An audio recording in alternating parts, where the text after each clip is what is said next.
అన్న ఇంత జరిగినా కానీ ఇక్కడ ఎవరు కూడా ఇక్కడ కరెంటు వైర్లని సంబంధించిన అనవసర వైర్లను కట్ చేయడం కానీ అధికారులు రావడం కానీ ఏమైనా సేఫ్టీ చర్యలు తీసుకోవడం కానీ ఏం చేయట్లేదు. ఎలా చూస్తా ఉన్నారు? ఇప్పుడు ఎలా చేస్తామంటే ఇప్పుడు ప్రభుత్వాలు ఎన్ని మారినా ఏం చేసినా ఒక సామాన్య మానవుడు ఎవరికన్నా కంప్లైంట్ ఇస్తే ఇమీడియట్ యాక్షన్ తీసుకునే ఆస్కారం ఉండాలి. ఎట్లయిపోతుందంటే ఎవరని చెప్తే పై లెవెల్లో ఎవరని చెప్తేనే అప్పటిదాకా ఏ అధికారులు స్పందిస్తలేరు. ఇప్పుడు నిన్న ఇన్సిడెంట్ అది బాధాకరం అందరికీ, ఎవరికైనా అని కావాలనేది ఎవరు కోరుకోరు. అనుకోని సందర్భాలల్లో అది అయింది.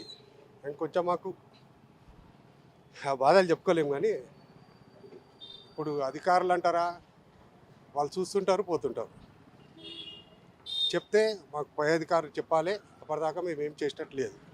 ఇట్లా కాదు కదా, సొసైటీలో ఉన్నప్పుడు ఒక లోకల్ పర్సన్ చెప్పిర్రు ఇట్లా మాకు బాధ ఉన్నది, ఇట్లా అయింది, దాని తగ్గట్టు ఇమీడియట్ అంటే అయినప్పుడు దాని గురించి కొంచెం స్పందన అయితే చూపెట్టాలి. ఇప్పుడు దానికి ఎవరు బాధ్యులు అన్నది వాళ్ళ మనస్సాక్షికి తెలుసు. ఇంకోటి అన్న, ఇప్పుడు ఇవి స్కూల్ బస్సు కూడా ఆనే అవకాశాలు కూడా ఉన్నాయి.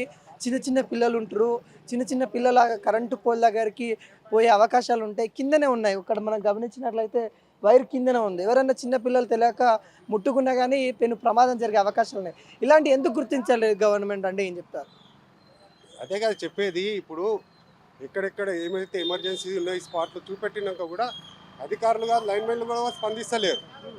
అది ఎంతవరకు కరెక్ట్ ఇది వాళ్ళకే తెలియాలి. అదే చెప్పేది. ఇప్పుడు అన్ని లైన్లకు కారణమైతే ఒకటే ఉంటుంది. ఇప్పుడు 10 క్వశ్చన్లు వేసినా ఆన్సర్ ఒకటే ఉంటుంది. సమయస్ఫూర్తి తీసుకొని టైంకి స్పందిస్తే ఇట్లాంటి మళ్ళీ నెక్స్ట్ కాకుండా ఉంటాయి. మరి కొంతమంది